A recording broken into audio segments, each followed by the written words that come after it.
Welcome to the Classic Gaming Challenge. I am Randark. Each week, I present a classic game and a challenge met while playing it. And this week's game is Q*bert.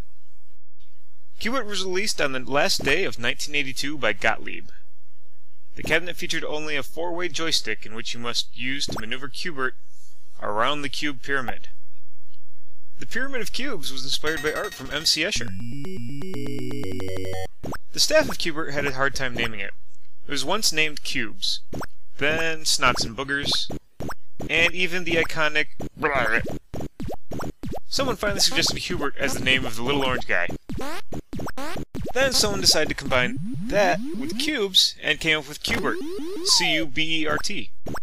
Then that was changed to Q*bert with a dash in the middle, and it was finally finalized, yes, finally finalized, by Q*Bert.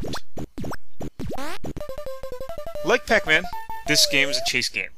You must avoid all the enemies that are not green and change the pyramid to a different color. You have to watch out for Coily, a purple snake who starts off as a purple blob.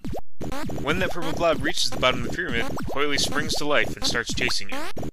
You also need to avoid the red blobs. When they reach the bottom of the pyramid, they just jump off.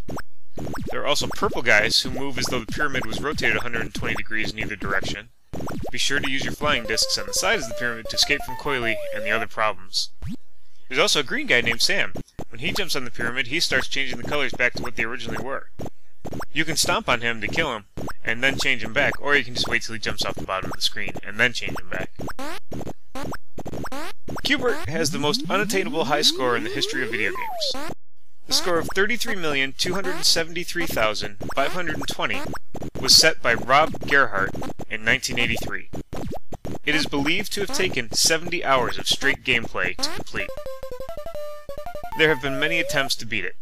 Most recently, George Lutz and Rick Carter have made attempts.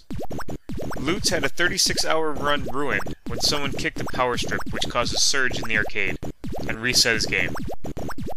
A month later he tried again, and fatigue took him at the 54-hour mark. Carter got to 28 million points, but he also couldn't last long enough. He dropped out at the 58-hour mark. Carter probably would have made it if he didn't drive 16 hours to Ottumwa, Illinois just before starting his run. For me, this game has always been a big pain in my butt. I never knew until today that the joystick in the cabinet was rotated 45 degrees to coincide with Q*bert's movement, and I've only played it in emulation. So I always tried to get up, down, left, and right to equate to up, right, up, left, down, right, and down, left. And if you don't remember which way the joystick's rotated, you constantly jump off the pyramid. But I finally set up my main cabinet correctly. I jump exactly where I need to now, and because of that, I've gotten a lot better. We at the Classic Gaming Challenge are not going to challenge you to get anywhere near the 33 million points. I don't want to be held liable for you passing out in front of your computer when your wife sees you drooling into it and then causing a fire as it sparks in your face. Instead, I will only challenge you to reach 20,000 points. Just this morning I went from a few hundred points per attempt to 15,000 points.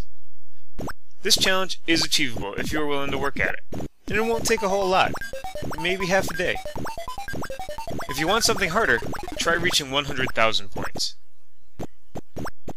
And of course, you can find the game on the Rarcast forums. Rarcast forums are where you find this and every other game I've attempted to do in the about year I've been doing the Classic Gaming Challenge. You can play Pac-Man, Donkey Kong, Galaga, even lesser-known classics like Altered Beast and Splatterhouse. If you don't find a game there that you would like to play, just drop me a line. You can do that via either email, randark@rarcast.com, or via Twitter, randark_CGC.